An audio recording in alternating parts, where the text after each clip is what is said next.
all you lovely computer people, and welcome back to another episode of Lost in the Farmer's Market, where today we're talking about this specimen from the Wild Harvest Tour of June. Its scientific name is Impatiens capensis, commonly known as jewelweed. Yes, that jewelweed. For those of you in the forage community, you know what kind of a gold standard this plant is. But for the rest of you, you heard the name Impatiens and you thought, wait. Yeah, it's our native species of impatiens. How about them apples? It is in the Balsaminiaceae family, which is the balsam family, which has no relation to balsa wood. Ironically, the plant that supplies us with balsa wood is in the mallow family, related to hibiscuses and things, and cotton and stuff. Weird, and kind of disappointing in a weird way. But anyway, impatiens is Latin for impatient. Capensis means originating from the Cape, which Cape Fear River, eh, eh. Well, anyway, yeah. So on the tour, we were walking within maybe 50 to 100 feet of the banks of the Cape Fear River, and it's gotta love that dirty water. But anyway, and this was sticking out of the bushes, lots of them, patches of them, and I was like, "Oh my God, what is that?" And they're like, "He's picking weeds again, Clarence. Why is he doing that?" See, jewelweed is quite the member of the impatiens family. I have not seen a stand of this in the wild since I left New Jersey. And then technically in Duke's Gardens, but there was a patch of it planted in one of their Asian gardens, I think it was. But anyway, that's a totally different story. Getting to the deets on this guy, it is native to North America. It will grow in USDA zones 2A through 11B. It is classified as an annual, but it readily self-sows. Its soil pH preference is 6.5 to 7.5, but it prefers clay with high organic matter or high organic matter soils, i.e. riverbanks, or areas near water, which you can simulate in your garden, or if you've got that clayey soil, it should be okay as long as you keep it moist. But its exposure is partial shade, deep shade, and dappled sunlight, which you're going to hear me say a lot with the Wild Harvest Tour because we're often in the woods chasing bears. Because the bears are like, "Oh no, it's those two mycologists and that crazy plant guy. No!" But anyway, the height can be 3 to 5 feet tall, which I totally believe.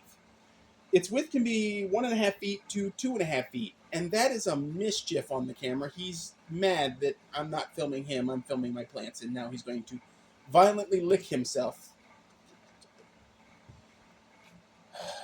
I don't know, this might make my video... Oh, no, we're not doing that, mischief. No, you're not making my video X-rated. That's not going to happen.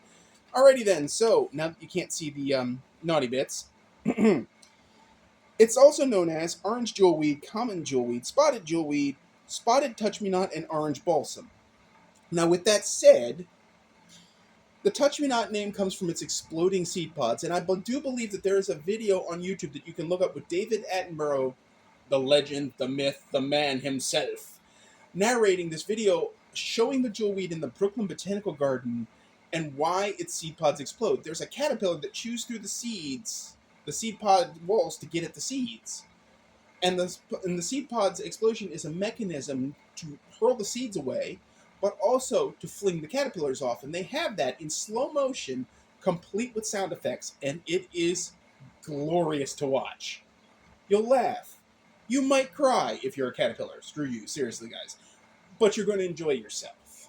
But anyway, this plant is also sometimes listed in books as Impatiens biflora. The seeds, unfortunately, do need a double stratification process to germinate, which makes it easier in theory if you take cuttings and hope that, like other impatiens, they root in water. So far, no dice, but technically we're only like 10 days in, and the average rooting of this type takes upwards of 2 to 3 weeks, an optimal time period, which would be now, so we'll see. Excuse me. The hummingbirds really do like the flowers, and anything hummingbirds like, I like. So, yeah, there's a reason to want to grow them. Now, the downside is that, of course, the good news is that you can eat them, but the downside is that you should not use it as a pot herb often, as it does have calcium oxalate crystals, so eat it if you must, but sparingly, and make sure you have time in between consumption events so that you do not have to worry about, oh no, you've got another nugget. Got another nugget.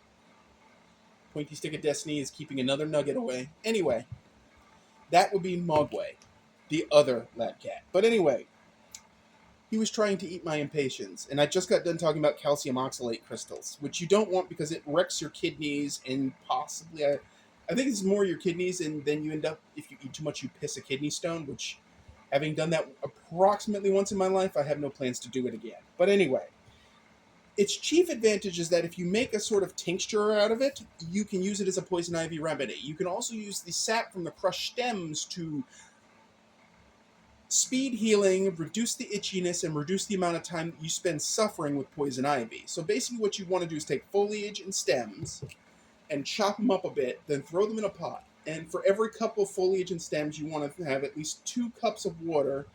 Ideally, 2 cups of stems, 4 cups of water, and you cook it down until there's half the liquid. You strain out the chunks and throw them in the compost pile. And that fluid can be applied to bandages over the worst poison ivy wounds, or just rubbed into the skin, or if you want to congeal it into an ointment, that's the word I wanted. The word that came to mind was not ointment, but into an ointment, there is that option too. If you can get a stand of this growing, it's worth its weight in natural medicine gold. So there is that to consider. Plus, the flowers are gorgeous. Seriously, look up Impatiens capensis. They're amazing.